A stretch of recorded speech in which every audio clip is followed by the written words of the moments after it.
Hey, bonjour à tous, qui est Diabaté, on se retrouve pour un nouvel épisode du vlog olympique. Aujourd'hui on s'est réveillé à Budapest. Yo. Je veux dire, c'est juste incroyable, cette ville est juste magique. Écoutez, on va aller faire des courses parce qu'on a absolument rien à manger. Demain on a la Coupe du Monde qui commence à je sais pas encore quelle heure parce qu'on va avoir plusieurs vagues de poules. 8h, 10h, midi, si on est chanceux on va commencer à midi. Donc on va voir comment ça se passe. Et voilà, on va partir pour une nouvelle journée de découverte. Je suis juste super excité. Il faut que je rattrape tout mon retard sur les vlogs. Je vais passer sur une nouvelle caméra avec un micro dès que je rentre en France. Je vais vous produire vraiment un contenu de qualité incroyable. Pourquoi pas même commencer un podcast sur l'escrime. Je veux dire, j'ai plein d'idées, j'ai vraiment plein de projets. Et je sens que ça va être juste super excitant. On y va. Bon, du coup, ça y est, on est enfin prêt. On va aller faire les courses. Je me suis pas brossé là, je devrais peut-être me brosser là. Et voilà, on est enfin prêt à partir. Au programme du coup, une visite de la salle d'escrime qui est juste gigantesque. On fait nos courses pour avoir de la bouffe à manger jusqu'à mardi prochain, parce qu'on reste ici jusqu'à mardi. La compète c'est vendredi et dimanche, mais on reste jusqu'à mardi.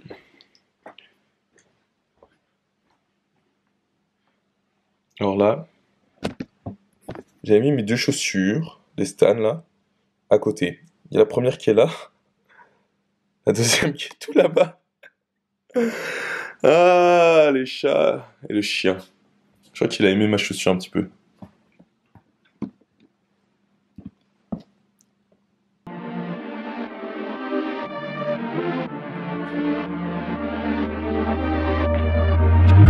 Ready to go, on y va. Ah, j'ai oublié, il faut que je vérifie, est-ce qu'ils ont de l'huile d'olive?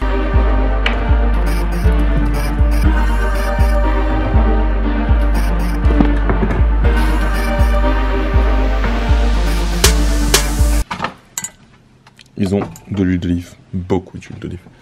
Pas besoin d'acheter d'huile d'olive.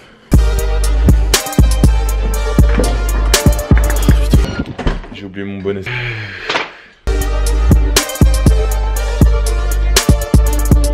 On est mieux là. Let's go.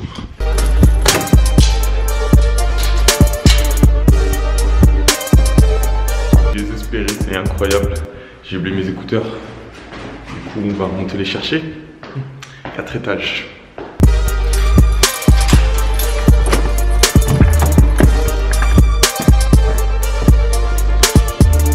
Ah bébé, on fait plus ça. À 16h, il y aura le contrôle du matériel sur le lieu de la compétition. Donc ça peut valoir le coup d'aller là-bas. De toute façon, on va passer là-bas vu que le centre commercial est juste à côté. Du coup, là, il faut juste marcher. Je pense qu'on va essayer de prendre le tram si on peut.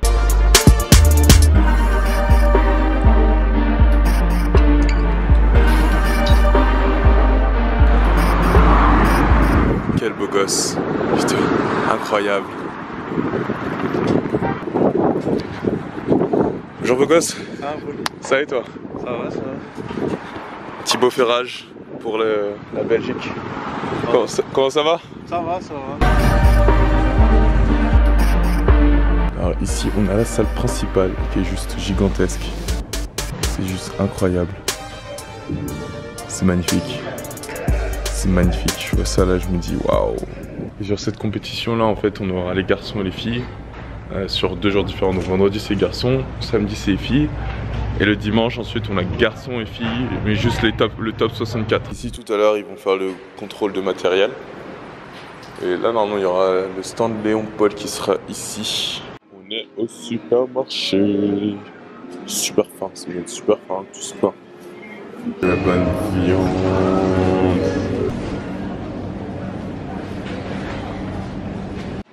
Là on a pas mal de trucs, des boissons pour demain, notamment de l'eau, de la viande pour manger ce soir avec des pâtes, un peu de chips pour passer la coupe là tout de suite. Des dentifrice parce que j'en ai plus. Super faim, donc on va commencer le repas tout de suite. Je pensais que c'était du chorizo.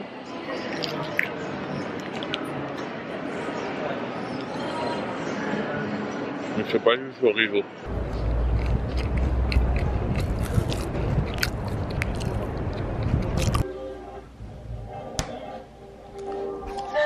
Bon, on a finalement eu les poules, c'est-à-dire on sait c'est contre qui qu'on va combattre demain matin dans les phases préliminaires. Donc là, ce qu'on doit aller faire, c'est aller sur le lieu de la compétition pour faire contrôler notre matériel et s'assurer que demain, on n'ait pas besoin de venir trop tôt à la salle pour s'en occuper et qu'on puisse genre arriver à 10h30. En fait, je commence la compétition à 12h30, donc il faut être prêt pour commencer la compétition 15 minutes avant. 11h, 11h30, je commence à m'échauffer pour que 12h15 je sois prêt, parce qu'il bloque les pistes genre 15 minutes avant le début de la compétition. Comme son nom indique, un contrôle du matériel, où en fait l'organisation, le comité organisateur de la compétition s'assure que notre matériel est réglementaire. C'est-à-dire qu'il respecte les normes de sécurité, que les lames de nos épées ne soient pas trop longues par exemple, le masque et la résistance nécessaire aux normes internationales qui sont mises en place pour s'assurer que tu ne te retrouves pas avec une lame d'escrime qui traverse ton masque. On ne peut pas utiliser n'importe quelle lame sur les compétitions internationales, parce qu'il y a des lames qui se brisent trop facilement. Et du coup, pour limiter les risques de casse et de blessures, parce qu'on ne peut pas se blesser en escrime en tant que tel en se faisant toucher, on peut se blesser en se faisant toucher par une lame qui se casse, parce qu'une lame qui se casse, ça devient tranchant, alors qu'une lame normale, c'est pas blessant. D'ailleurs, petite information sympa, l'escrime c'est un des sports olympiques où on a le moins de blessures. C'est une information totalement surprenante. Comparé à des sports comme le football ou quoi, les blessures sont vraiment très limitées.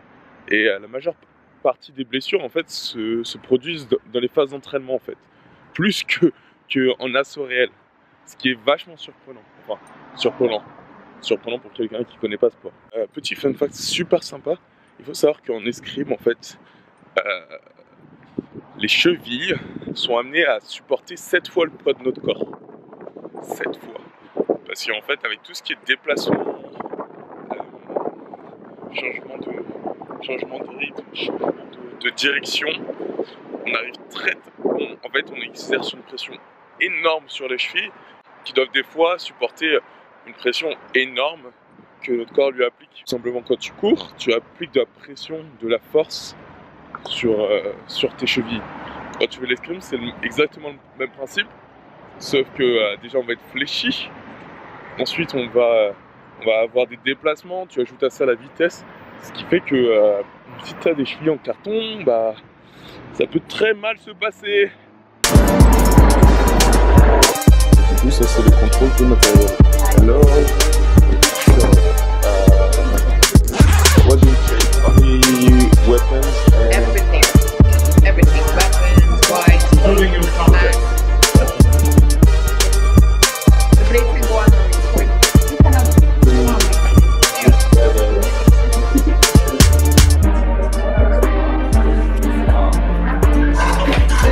C'est ça, là il n'y a pas beaucoup de gens donc ça allait, mais des fois il y a beaucoup plus de gens. On est en train de se préparer à rentrer. Là, je fais quelques chaussettes parce que les autres chaussettes que j'ai elles sont toutes trouées. C'est inutilisable. Et ouais, on va juste finir par préparer le matériel, histoire de régler bien les épées pour demain. Puis ensuite on va se laisser pour que je me prépare bien mentalement pour demain. Bon écoutez, on est en train de contrôler notre matériel avec notamment ça, que vous voyez ici, qui est une pige qui permet de contrôler le fait que l'épée n'allume pas trop tôt ou trop tard. C'est un outil très important pour du coup bien contrôler la pointe, donc on met ici, on appuie et boum. Et normalement ça va pas sonner si on est sur le bon truc.